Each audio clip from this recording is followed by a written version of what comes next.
Radimaflams. Radimaflams? Say what? Instead of a radimacue, I put a flam on them.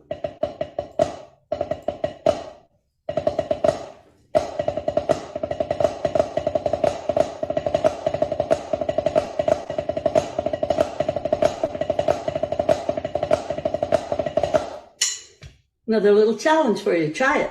Radimacues, but put a flam in it.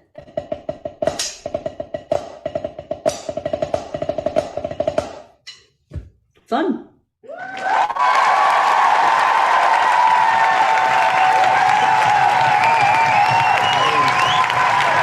Thanks for joining us on the network, guys. Why don't you go ahead and hit that subscribe icon, like this video, and make sure you leave a comment. Our guest on the Music Hacks Network is the Queen of Drums. She is also a Drumeo coach. Help me welcome Miss Dorothea Taylor.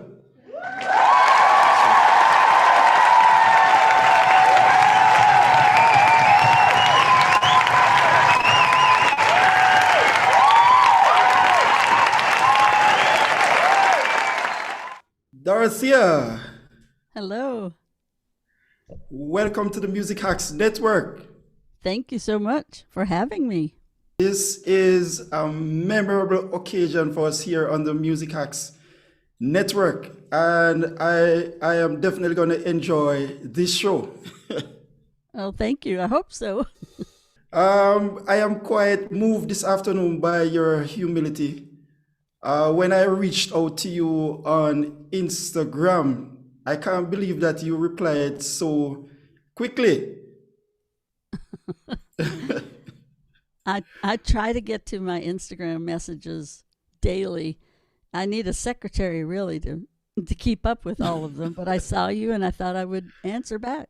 I mean, 300K, that must be a lot of messages.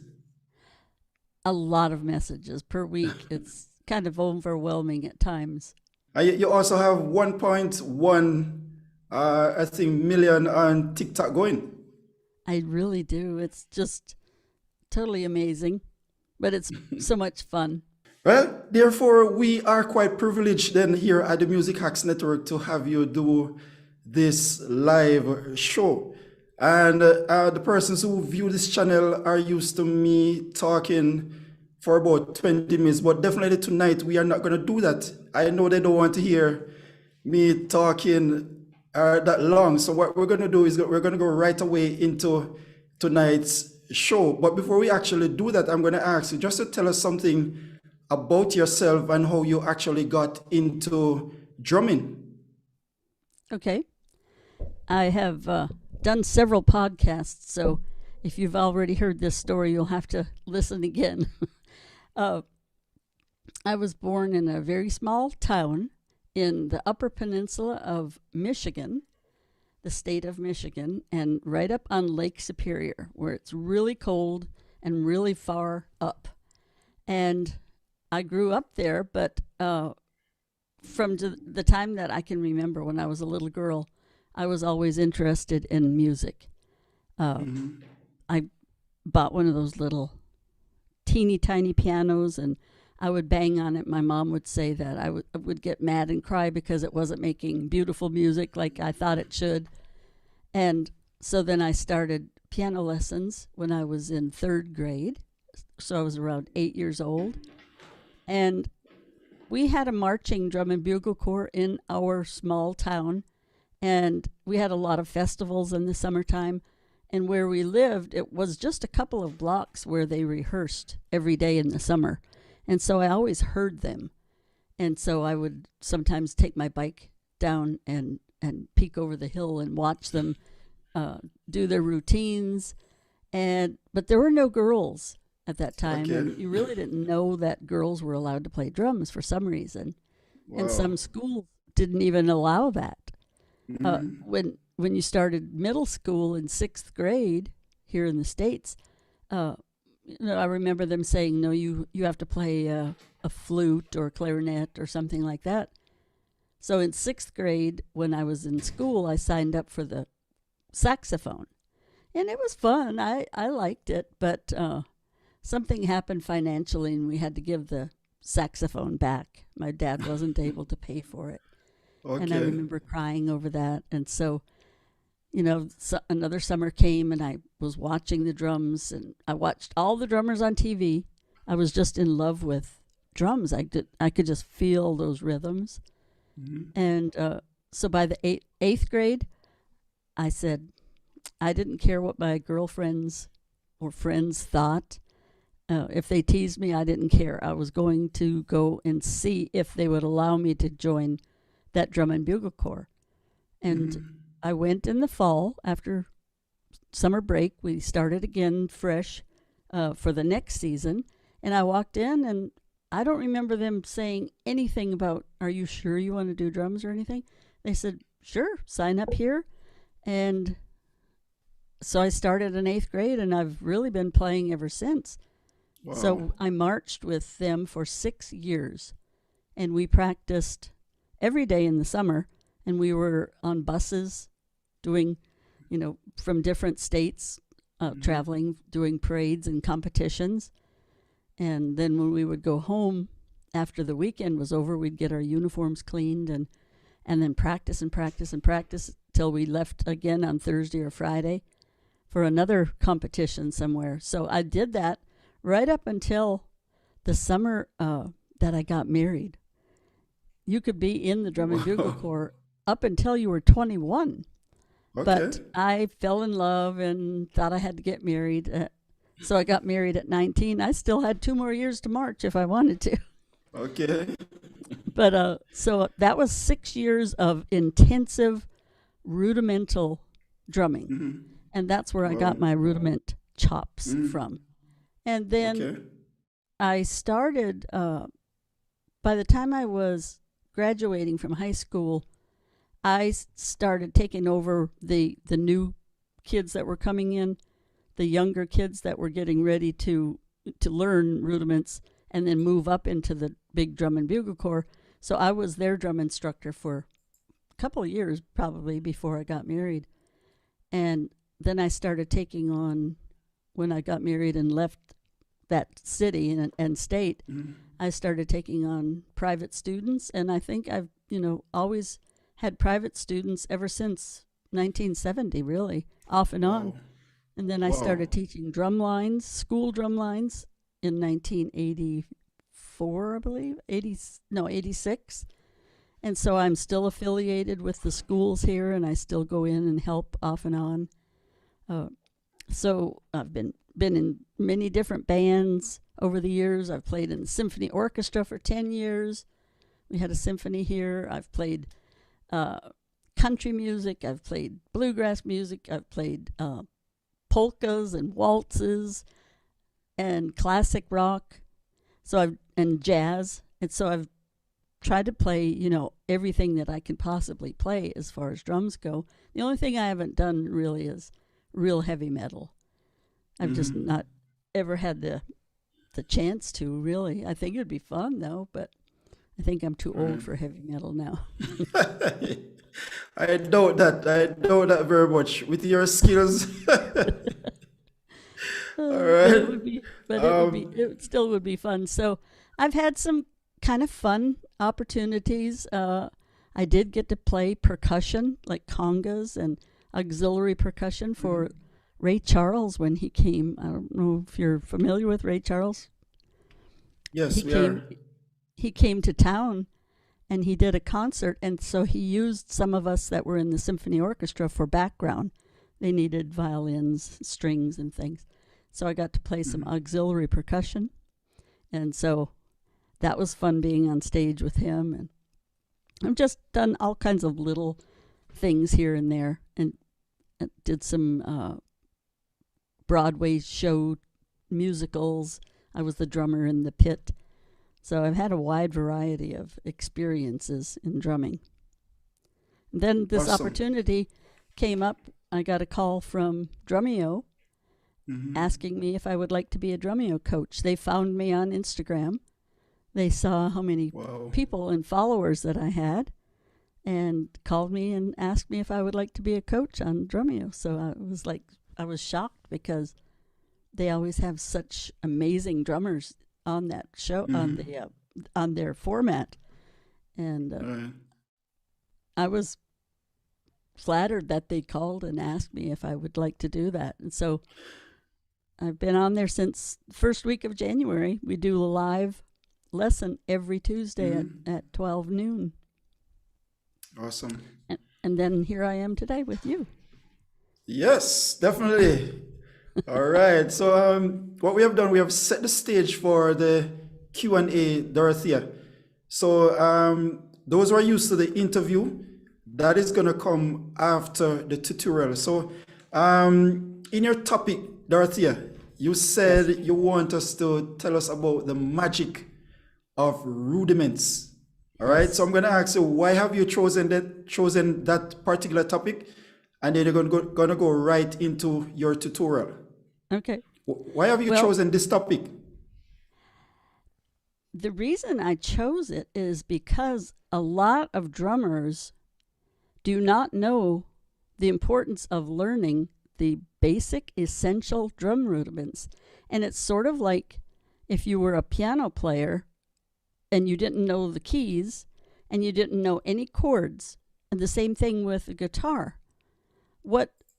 How far can you go as a guitar player if you don't know bar chords, if you don't know your scales and your chords? You're very, very limited. And the same goes with drum rudiments. Most untrained drummers only know singles. Everybody knows singles. Whether you're a drummer or not, you know how to play singles. Singles are just right, left, right, left, right, left. Mm-hmm. And so untrained drummers, I worked in a music store for several years, and they would come in and they had nightly gigs with bands, but they didn't know any single rudiment that they could use on the drum kit. So I would be, selling drumsticks and guitars and things, but I'd always pull them aside and I'd show them, okay, this is this rudiment. And then they would practice it and they'd come back and they'd say, show me something else. And so I've always tried to apply and teach how to apply drum rudiments to your playing. So I've chosen some for tonight.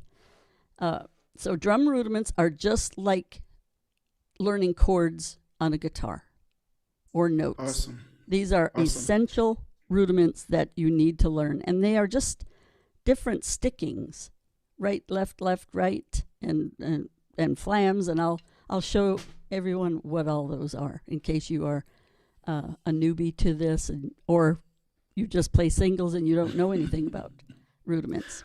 Okay. Awesome. All right. Here we have it. YouTube at this time. And also our visitors on Zoom, I present to you Miss Dorothea Taylor, our Drumeo coach, live and direct on the Music Hacks Network with the magic of rudiments. Okay, so besides singles, I think everyone is familiar with doubles. That is 2 on each hand, but a lot of people freeze up and can't get beyond just a basic slow.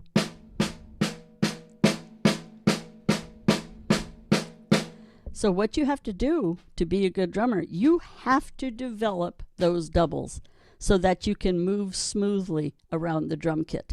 So you can play things like Steve Gadd's Crazy Army.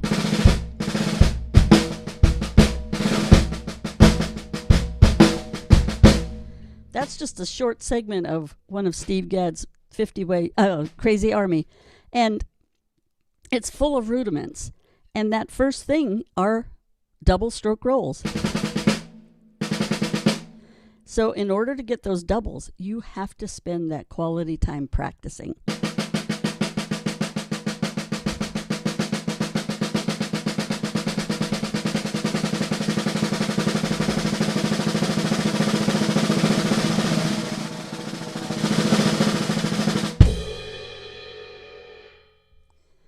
If you go to a contest or a circus and you hear someone playing a drum roll, that's what that is. It's double stroke roll, 2 on each hand. So once you get familiar with your singles and your doubles, then it opens up a world of fun into the rudiments. So the very first one I have, and most people that are just maybe into music but not a particular drummer knows and has heard a paradiddle. Paradiddle. It says its own name. Paradiddle. Paradiddle. Right, left, right, right, left, right, left, left. So then you want to develop those. You don't want to play them that slowly.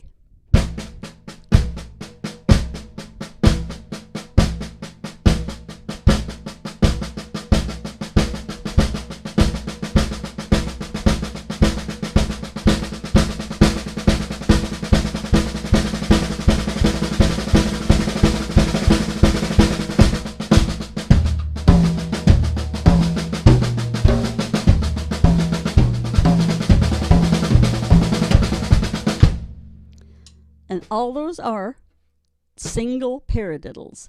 But you can work them into paradiddles. Split your hands. Put one on the hi-hat, one on the snare.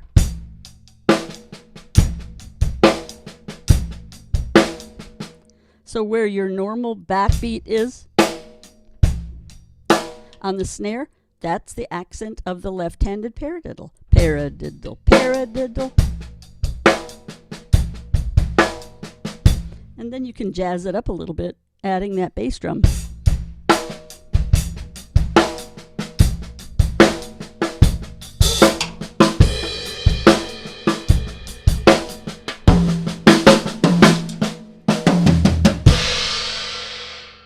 I'm getting tangled up on my own drums. Those are just paradiddles. They're so fun. It's a fun rudiment. Learn these and work on them. And even if you were at work and you didn't have your sticks or your practice pad, you just had your desk in front of you. When you get a second, if you practice and just get your hands in that movement of paradiddle, paradiddle, paradiddle, paradiddle, or on your lap, so that your boss doesn't get mad, on the steering wheel of your car when you're at a stoplight, a long stoplight. All of this does, it sinks in and into your muscle memory, and you remember them, and it makes it easier the next time you sit down for a real practice. So singles, doubles, and paradiddles, the very first three rudiments normally used and learned. So the next one, it's fun. It's a double paradiddle, but I'm going to show you how cool it is. I'll show you what it is first, show you how cool it is when we put it in like a 6/8 triplicate feel around the kit. So double paradiddle will just be paradiddle, paradiddle, right, left, right, left, right, right, left, right, left, right, left, left. So you can either hear double paradiddle to help you remember, or paradiddle. So you said pair twice, it's a double. Paradiddle, paradiddle. Okay, so when you start separating it into the drum heads,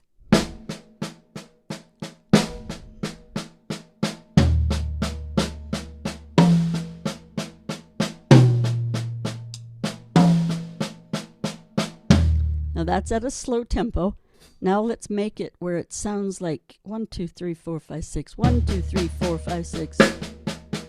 1, 2, 3, 4, 5, 6. 1, 2, 3, 4, 5, 6.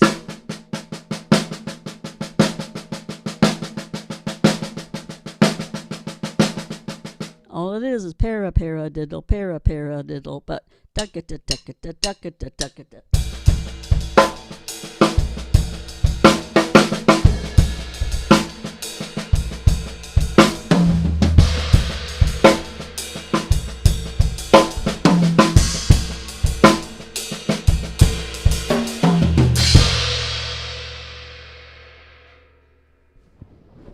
Okay, you see how fun that is? That is double paradiddles, but just in like a shuffle kind of 6/8 thing.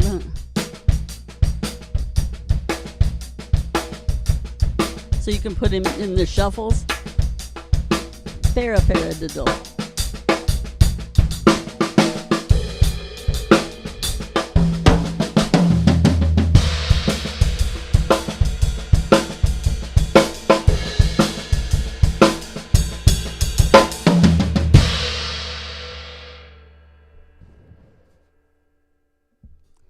all double paradiddles. Taking it to the next level. Okay, now we're going to do paradiddle diddles. Paradiddle and then diddle. So you're just going to put an extra diddle in there. That means that they will all be played on the right hand. Paradiddle diddle, paradiddle diddle. Now these work up to fast really easy if you've practiced your other singles and doubles. You just relax your hands.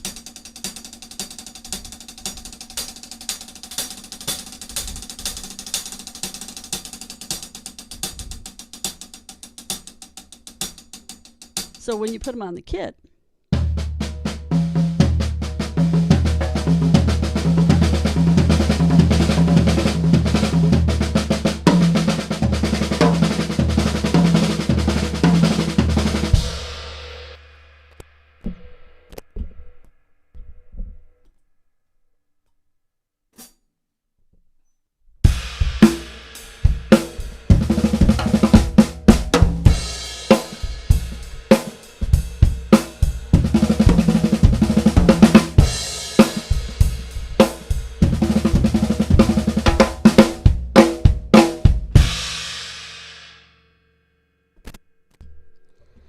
just paradiddle diddles. Stick them in wherever you think. Once you've learned them, you can use your own mind and own feel on where they would fit. Okay? Paradiddle diddles. Next, I've written down single flammed mills. You wonder what in the world are single flammed mills. Okay, so you're going to put a flam. Flams are one stick right in front of the other. So one stick is down. That's the grace note. This is the accented note. It is up.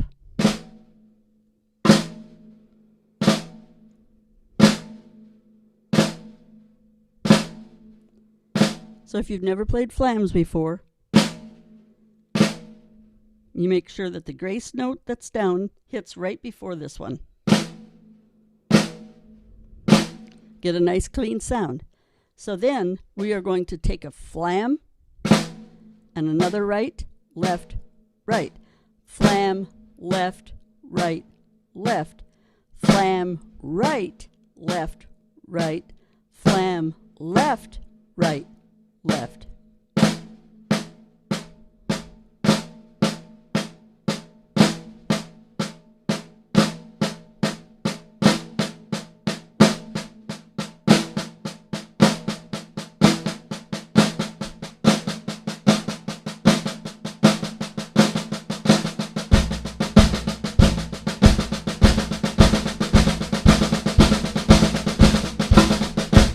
Now, what are we going to do with that? Let's see.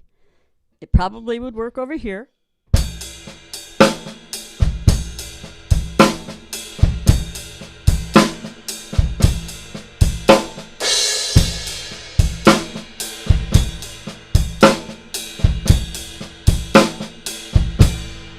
Or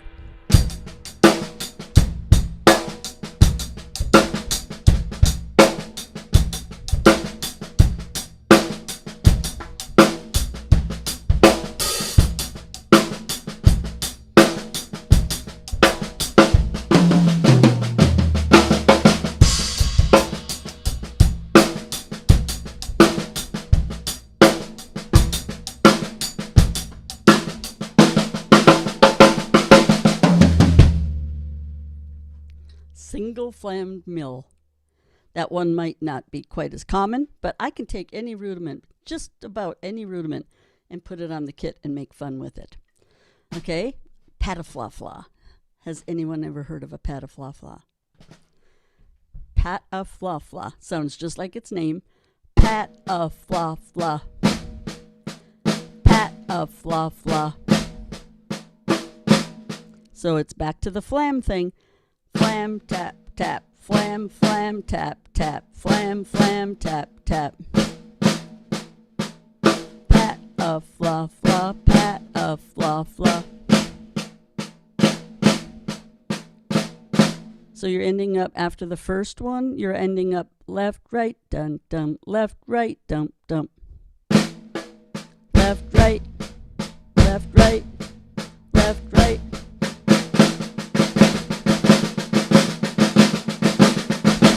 I like this one. It separates. When I say separate, I mean when you separate your hands, it sounds good.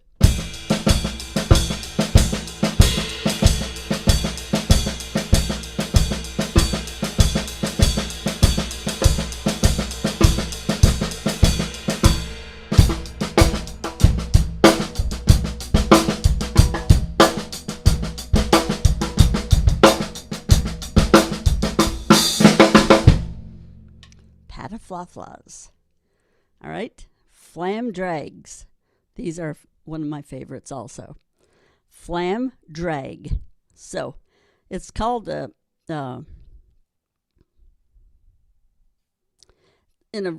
without the flam, it's a single drag tap. It's what it's called.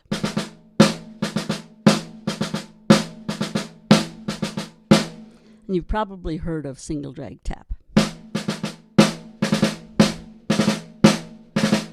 So you put a drag like that with a tap. Now that tap is going to be a flam.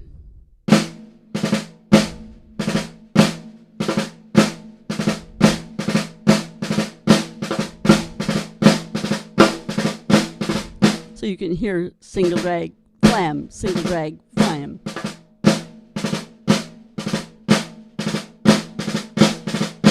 Now, we're going to turn them into a hybrid rudiment called bluzda. A bluzda is a flam drag, but it's only played on one hand. So let's start them on our left hand, single drag, tap. So you put the drag on the right, single drag, flam. And you just repeat it over and over on the same hand.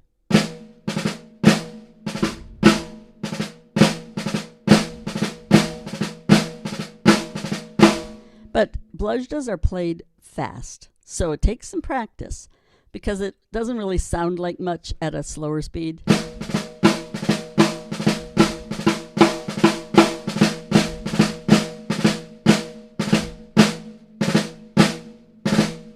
Now I'm going to turn this overhead mic off here, and I'm going to play a groove, and then I'm going to show you where you put the bluzdas. I'm going to play left-handed flam drags, but they're going to be called bluzdas.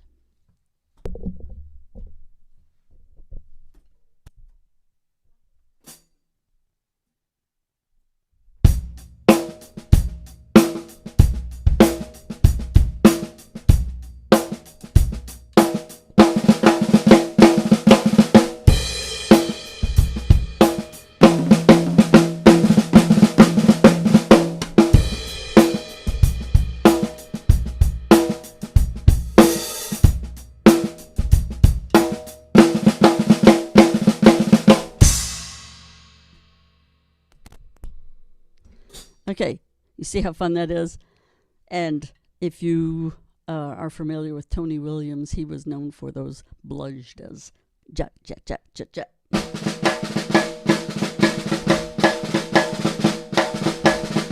Lots of fun. Okay, now got two more. A dragadiddle. So it's going to be something like a paradiddle. Paradiddle is right, left, right, right. But now we're going to put a drag. A drag is just a quick diddle. Diddle. So we're going to drag a diddle. Drag a diddle. We're going to put a little accent on the front. Drag a diddle, drag a diddle.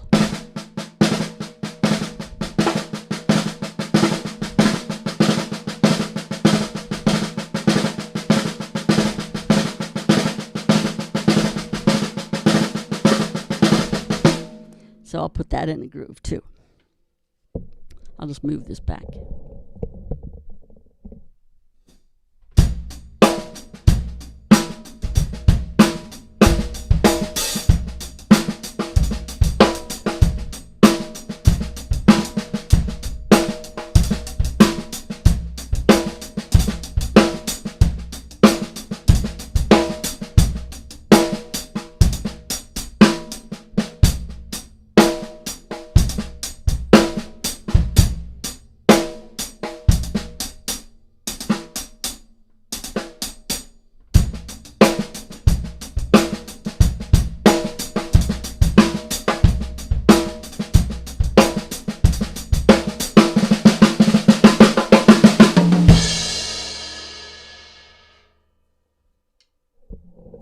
Okay, those are dragadiddles.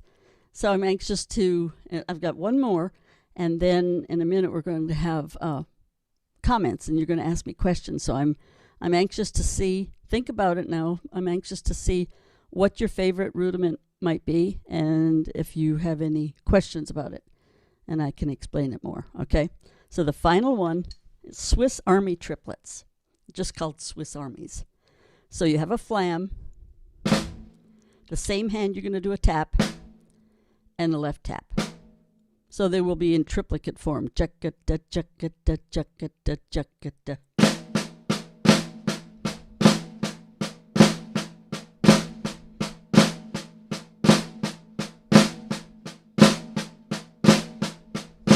So the accent is on the first flam, and then you leave it down to do that little tap afterwards. Put my overhead on so you can see it. See if it's on. It should be on. There it is. Yes, okay. we're seeing the overhead. Okay. I was looking in the camera and I didn't see it. Okay. So here's Swiss Armies.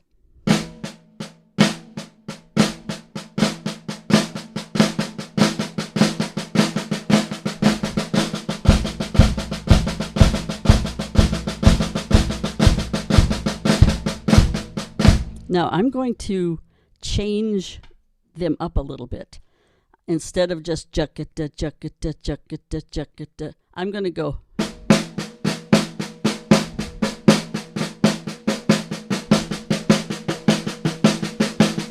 So I'm accenting jatata, jatata, jatata. And I'm going to put them on the toms as like a tom solo and let you hear how fun this is.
Okay. That's the rudiment fun.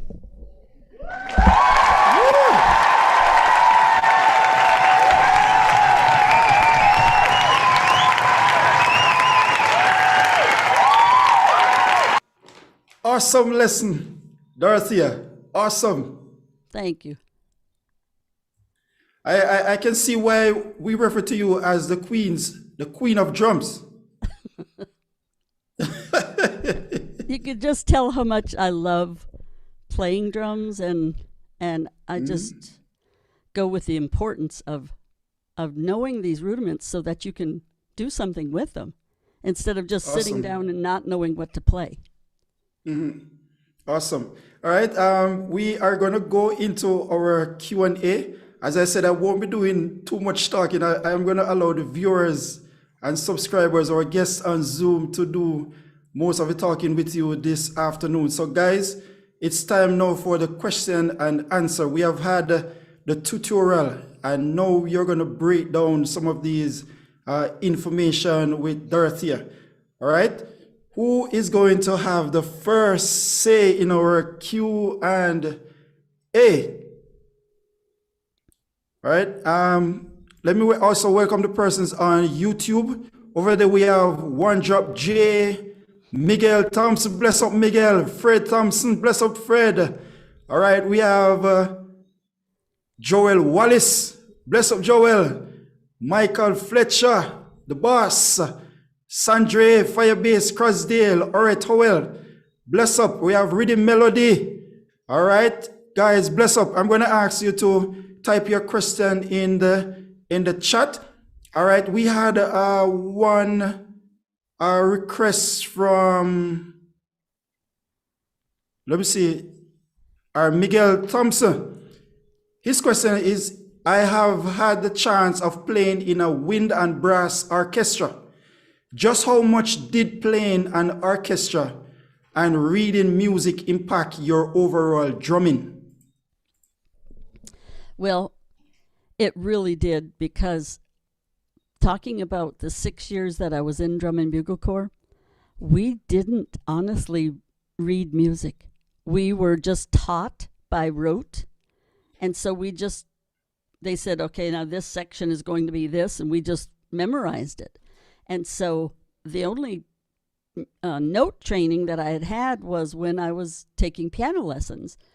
But piano lessons, when I was young, it was totally different than seeing. When I got in the symphony, it was like, oh my gosh, it was scary. It really was scary, but I was in it for 10 years. So yes, I did learn to read. Symphonic music is written differently than marching music. It's written totally different. You would think music would be music, but in percussion, symphonic, they would write out like a 30-second note rest instead of just, in marching band, the music is just written so much easier, less complicated. So it did really help me learning overall. Awesome. All right, on Zoom, we have Bowl of Frass. All right, great job at Jermaine Francis. Michael Fletcher came over, TJ Keys and Winston Mitchell. All right, guys, how we do it on Zoom. I'm going to ask you guys to turn on your cameras one by one and interact with Dorothea at this time. So, Dorothea, yes, we have the great man, Mr. Bowl of Frass. Jamaicans have weird nicknames, Dorothea. I like that. Yes, and this guy is called Bowl of Frass. Are you ready, Bolo? Yeah, man. Bless up, man. Bless up, Dorothea. What's up? Hi, how are you? Yeah, give thanks, man. And I'm inspired by watching you doing your rudiments. And I have a question to ask. How much is your double arm with your wrist compared to your fingers? How much you use when you're playing? I want to say maybe half and half, or maybe 60% wrists and 40% fingers. Okay.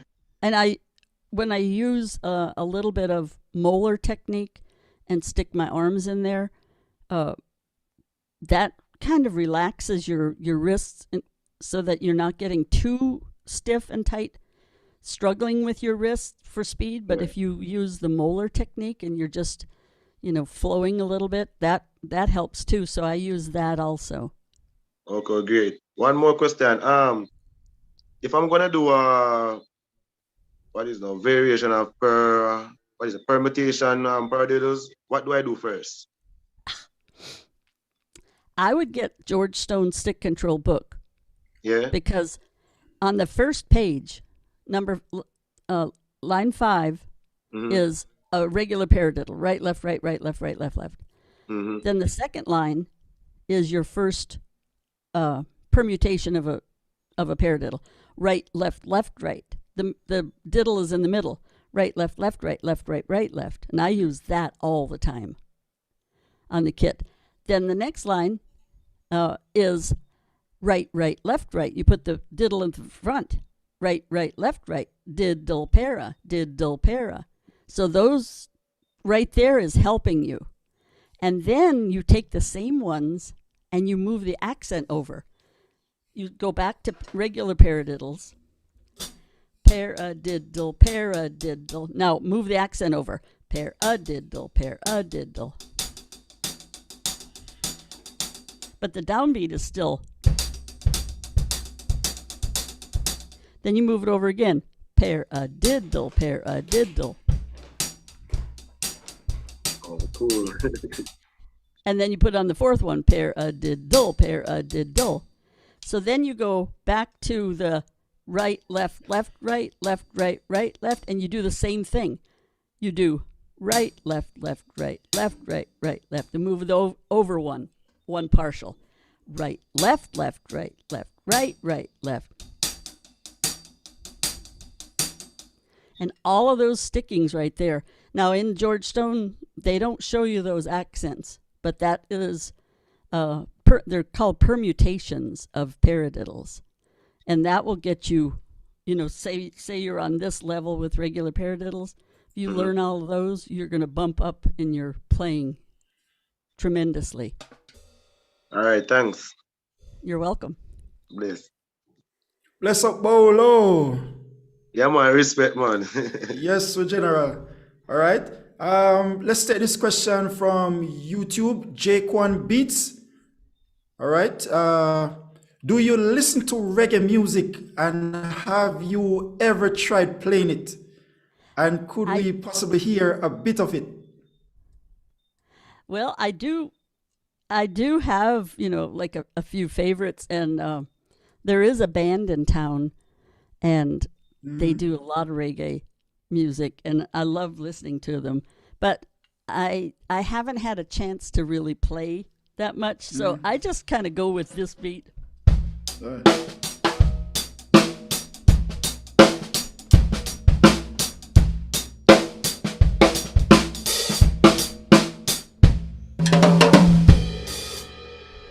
Awesome. Something like that. All right. Which other beat was that, Bolo? That you could have put that with any different song. We call it a 1-2, even though she play some ghost notes under the bottom. So you can play it as a 1-2 beat. Right. Yeah. All right. Awesome. Awesome. I see where Jaquan asked, what are my favorite things to jam on?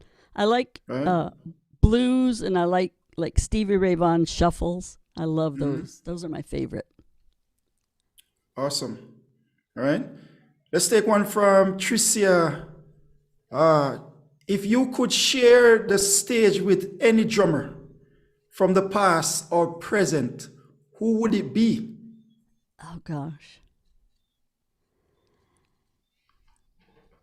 Well, I mean, I would love to see Buddy Rich live, but I sure wouldn't want to be on the stage playing with him. Why is that? Why is that, Dorothea? Oh, he was just amazing. Way too good for me. Probably Steve Gadd. I think that would be fun, because I love Steve Gadd's stuff. And okay. I put up a video today on Instagram of 2 different Steve Gadd licks. And so if anybody's interested in looking at that, because I really like him. Yeah. He's rudimental. So he marched drum corps also. And so I think that's why I like his style. Okay. Who are the other influences do you have now, apart from Steve Gadd? Oh, Vinnie Colaiuta. Love him. Love him. There's so many that I like. It's hard to boil them down. Oh, I just, awesome. There's a lot of really, really great drummers out. Benny Greb, he has a different style. I love Benny Greb's stuff. Steve Smith. Awesome. Dave Weckl. I mean, there's just so many. Yes, Mr. Weckl. Yes.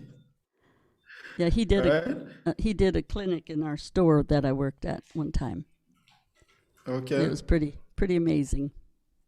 All right. Let's take another question from Zoom. What is your advice to young upcoming drummers who cannot read drum scores? And this is from Mr. Fletcher. Mr. Fletcher, I would like you to turn on your camera at this time and ask a question, sir. I know you're brave enough.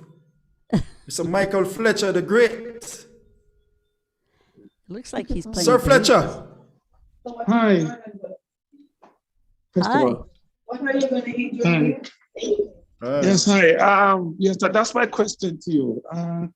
The drummers of today learning how to play by ear, but not understanding Yeah, to read.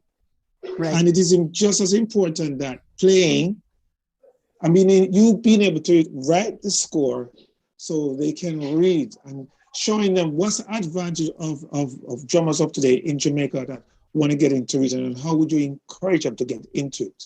Apart from just Well- playing by ear, but reading also. Right. It's very important, because if they become a really, really good drummer on their own, just by Right. ear, they will get an opportunity to go to a studio to make a record with someone. Well, if they don't know how to read off of a chart, then they're gonna miss out on that job. And so, just to somehow instill the importance, because you don't know what's going to come later in life. You don't know what opportunity there might be that you are going to have to read. So it's better to take some kind of music class with someone, private instruction or whatever, to learn how to read a chart, to make a drum chart, to be able to follow someone else's chart. It's Yeah. very important. Okay. Very, very crucial, because I realize that we have a lot of our drummers that can play by ear, love to play by ear. And they're probably very good. Yeah, they are. But just as I've been encouraging some of the drummers out of Edna Manley College and even around Jamaica, that a lot of the drummers out of Edna can read, actually read, but we want it to be more. And don't Right. just take it for granted, like you read today and then tomorrow, I want to swat, and then I just forget about reading. But to continue to encourage other drummers around them and their friends and brethren to get into some kind of drum score, understanding also how to write what you play on the drum. Right. Yeah, Sometimes you because might have an idea on the bus could come or on the up. plane. It can just come up, and you need to get a notepad, draw the clef or the script, and to transcribe, Right. which is Yeah. important. So that's why I just wanted to get your take on it. And I'm very impressed with your interview so far, your presentation. Thank you so much. I appreciate Okay, that. thank you too. All right. That's it. Do you listen any of Shaggy's music? I didn't hear it. Do I listen what? Shaggy, a Oh, yeah. dancehall entertainer from Jamaica. Do you know Shaggy? Yes. All right. Yes. This is Shaggy's bass okay. player, Mr. Michael Fletcher. Oh, awesome. Used to be. Awesome. Yes. Yeah, I told him for a couple of years. Well, Oh, Yeah. awesome. yeah, I still Yeah. do work with him. Some production in the studio work from time to time, but yeah, Uh-huh. Yeah. definitely. Good stuff. Oh yeah. Mhm. All right, Sir Fletcher, bless up yourself. Yes, man. Yes, Chris. Respect again. And All right, thanks for awesome. coming on the program. Oh, you're welcome. Okay, thank you too. Bless up, Sir Fletcher. Yeah, All man. right, thanks. Dorothy, let's look into your gear now, because in soundcheck the other night, I told you how amazed I am about that transparent kit that I'm seeing Oh, all the yeah. way in the over there in the background. far corner. That one is my favorite. But just tell us a little about the kits that you have, and then you tell us especially about that transparent one. Okay. I'll start right here. I'll start here. This is my DW, and it's in mint condition, but it's several years old. I think this is from like 98, but it looks brand new. And the reason it's brand new is it hasn't been out of the house very much. But can I tell you the 3 times that it was taken out? Victor Wooten, you guys know Victor Wooten? Yes, we do. Okay, so he and Steve Bailey are really well-known bassists.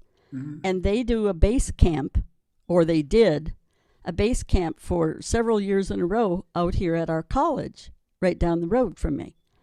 And the first 2 years that they did it, Greg Bissonette was the drummer for the bass camp performances. And they didn't have any nice drums at the college. And somebody knew that I did and asked to borrow. So Greg Bissonette has played this kit twice, 2 years. And Kenny Aronoff, who's a really heavy rocker, he played it for 1 year. And I was like, oh gosh, I hope he doesn't break anything because he's so hard and heavy. Oh, wow. But everything came back fine. So that's the only time that these drums have gone out. But now, I just recently, a few months ago, got a full endorsement with Paiste cymbals. And so you have to look at these cymbals. They're just amazing. So these hi-hats right here are Vinnie Colaiuta's Formula 602s. He's the one who helped design the Formula 602. They're called Modern Essential. The 602s have been around for a long time, but the Modern Essentials are different. So these are 15-inch Modern Essential 15 602s. This one here is the Formula 602 Modern Essentials 17-inch crash. And then these are just little effect cymbals. And then this one here is a Masters, the Paiste Masters 18-inch extra thin. This is a really nice ride cymbal. It's very dry, and I like dry. I don't like high pitch and real pingy. I just don't. So this is the Paiste Masters Dry Ride 20-inch. This is really cool. This is the Masters 22-inch Swish. And this is the PST just effect cymbal with the holes in it. And then I have a Masters 22-inch Ride over on my acrylic kit over there. So this is my setup right here.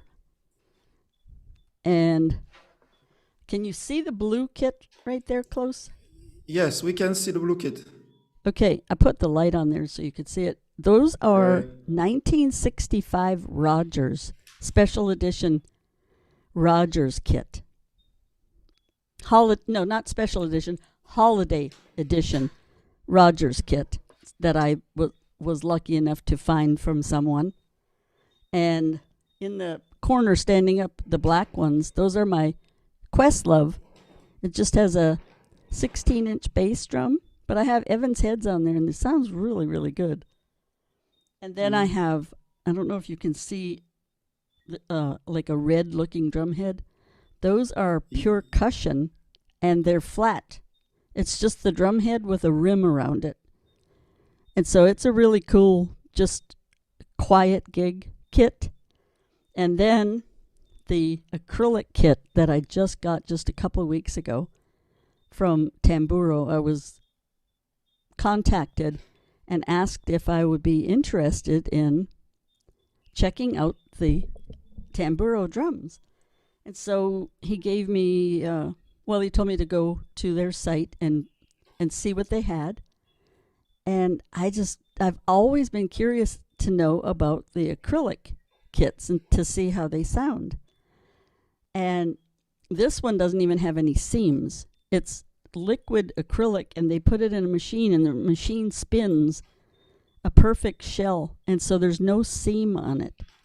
And it's the most incredible drum set that I've ever played. The bass drum is unbelievable.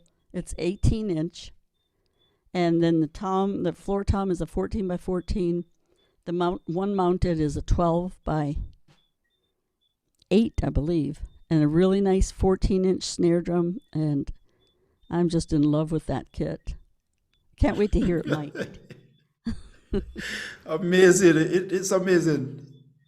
It's amazing. So I have 5 drum sets. Wow. Plus, right there, I have congas, but you can't see them Awesome. over there. Right.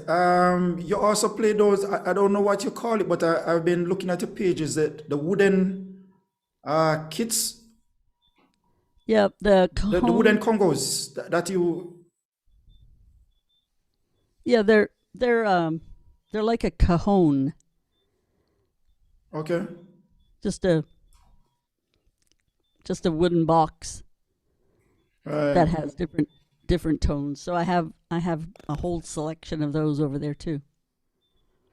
Right. I have all Awesome. kinds of percussion stuff. Too much. Yes. I have too much. All right. All right. Let's take a few more questions before we actually get to the end of our live stream. Yes, guys, this is a shorter version of our usual hour and a half. All right. So, Miguel, I think he's asking you. He says, in terms of his favorite genre, which is jazz drumming, right? He admires Max Roach and Lionel Lewis. Who has been the biggest inspiration for you in jazz drumming? Well, I like Max Roach also, and Larnell Lewis is one of the Drumeo coaches, and he's amazing. But I have to go back to Buddy Rich first because he was just insanely good. But people that are still alive, I really, really like Jeff Hamilton and Peter Erskine.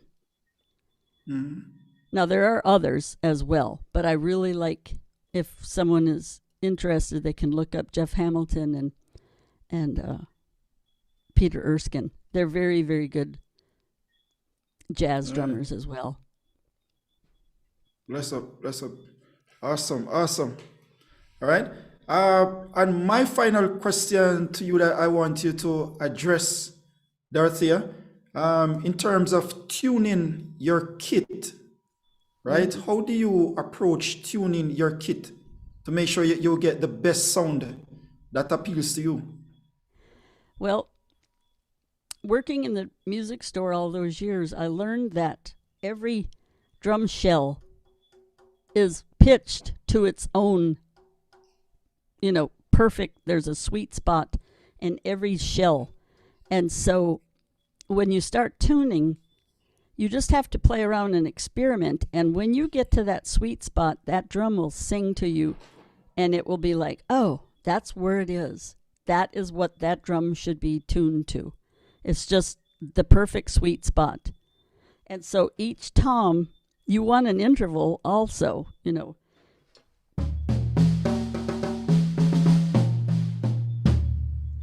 So you want to be able to hear the intervals of the drums, but you also want to hear what's good for that particular drum and what pitch that particular drum sings for. And so when I tune this one, it's just the best pitch for this particular drum. And so that's how I do all my drum sets. I just have to play around and see what that shell requires. Sometimes if you go too low, they don't sound good, and it's for a reason. That drum is not really pitched for that low tone. And the same thing goes for if it's too high. So I've just been doing it for a long time, and I just kind of have an ear for it. Awesome. All right, Dorothy, I see some more questions coming in. All right, TJ Keys on Zoom. Yes, Chris. Good night again to everyone, and good night, Miss Taylor. I actually have a few questions. I don't know if Chris will allow me, but I think I have about 3 questions. Yeah, man. Two? Yes, TJ Keys. All right. So my first question would be, working with the drummers from Drumeo, because I actually am a great follower to their channel, and I can attest to wonderful talents being on that show. Do you feel somewhat pressured, or do you kind of feel less than you are when you are around those guys? That was what worried me when I first said yes, that I would do it, because I knew the quality of drummers that they had as their instructors, but they keep assuring me that I'm doing a good job and that everybody likes me. And so I think just with their assurance, it just, makes me feel okay about doing it. But yeah, if I ever got in a room, I don't think we've ever been, after this is all over, we're supposed to maybe meet and have like a good, chat amongst ourselves. But, I've never been in the presence of those great drummers. And so I don't know. I don't know how I feel. Okay.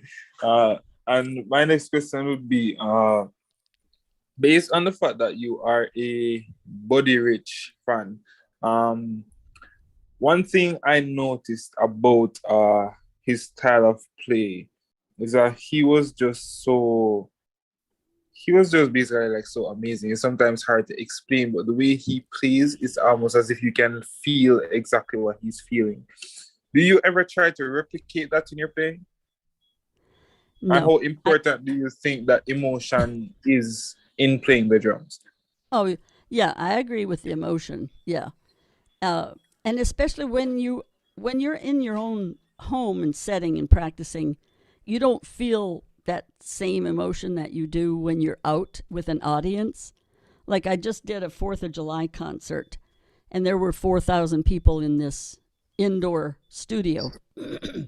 And it was like, oh, wow. And so your adrenaline just starts flowing, and you do get excited, but you play better than you do in your own setting, in your own home. So, but yeah, to get to the level of Buddy Rich, there is a new young drummer that's on Instagram now, and he's pretty darn close, and he's only 18, and he's totally amazing. He can play Buddy Rich's stuff, and it's pretty incredible. Okay. Could you share the name of that drummer by any chance? I can. Okay. His name is Grayson, Greyson. Okay. Nekrutman. His last name is Nekrutman with a K, Nek. And you will be totally amazed when you see this boy. He is going big time. He is going to be hired by somebody's going to snag him up. But he's only 18, so he practices like 10 hours a day. Oh, wow. Yeah. Wow. Yeah. Wow. He's very good. Wow.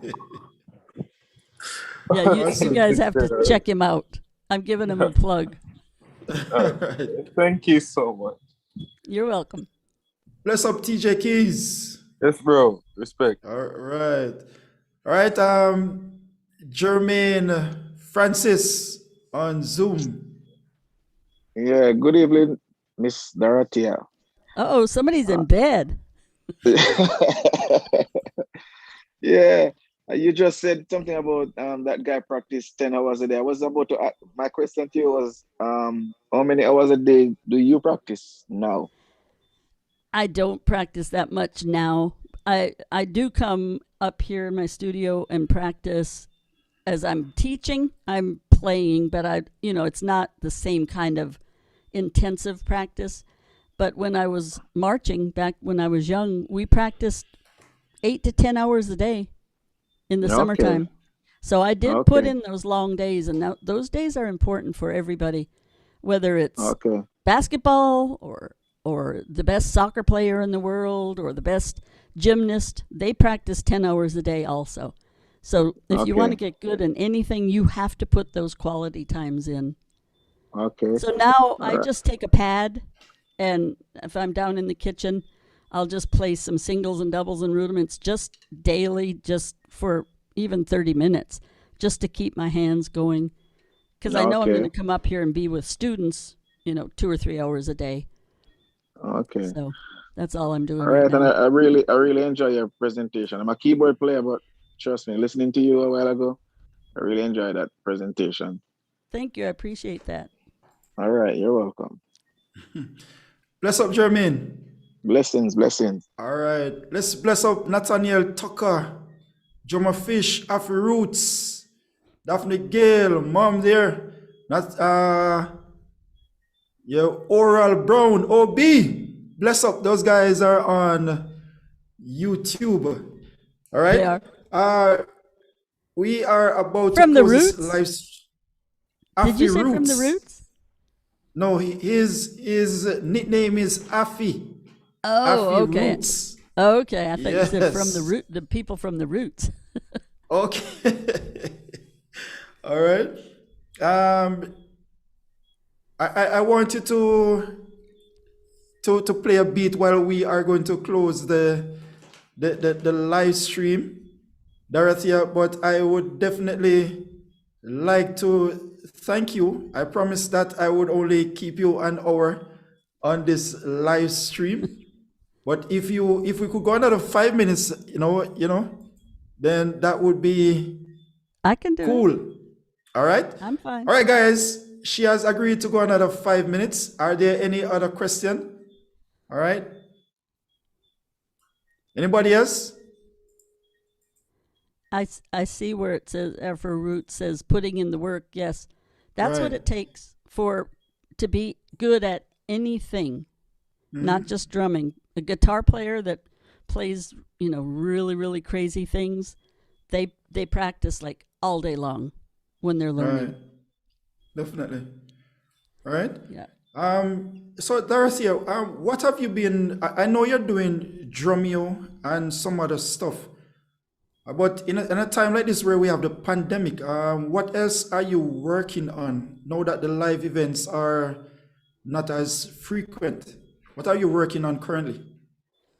I have students through the week, and then I've been doing several of these Zooms with all people from all over the world, and that kind of keeps me busy. And then I have to do, every few days, I have to put up something new on Instagram and put something up on TikTok, just because, you need to keep that up. If you're going to do it, you're going to keep it up. Right. So I feel like I'm always busy doing something. Definitely. Awesome. I'm happy you mentioned that you are quite active on social media. All right. In closing, I'm going to ask you just to give us your social media contacts. How can we reach to you? And let me tell the guys that you are a person who is going to respond. I can attest to that. Yeah, I normally respond. Now, if someone just says hello, and then I click on their profile and it's private and they don't have any posts, then I just delete, because I don't have time to get into the hello thing, hello, Right. hello, that kind of thing. But if you have a question, I definitely will answer the questions. Awesome. So on TikTok and Instagram, they're both the same. Taylor.Dorothea. So Taylor, all lowercase, Taylor dot, and then Dorothea, Dorothea. And it's both the same for Instagram and TikTok. And my Facebook page, though, is a little different. It has my full name, my maiden name before I got married, Dorothea Jose, Jose Taylor. Dorothea Jose Taylor. And on YouTube, which I need to start getting more active, it's DT Drummer Lady. Or you can still find it under Dorothea Taylor also. But DT Drummer Lady is the thing that I used way back, 13 years ago, for Dorothea Awesome. Taylor Drummer Lady. Awesome. So that's all of my things, social media things. Awesome. Dorothea, I would like to extend a big thank you for doing this show for us. Thank you for taking the time out of your busy schedule, all right, to come and present such valuable information to us here in Jamaica. And I know other persons are watching from all over the world, and we totally appreciate you for this. You're very welcome, and just thank you very much for asking me. It's been fun. Awesome. Awesome. Awesome. All right. At this time, I'm going to ask you to play one of your favorite tunes or whatever beat you want to play, and then we will close the live stream. Okay. I'll play a John Mayer thing, but it's a Ray Charles song, and there's a introduction, a drum introduction. I'll see if anybody recognizes it.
Yeah.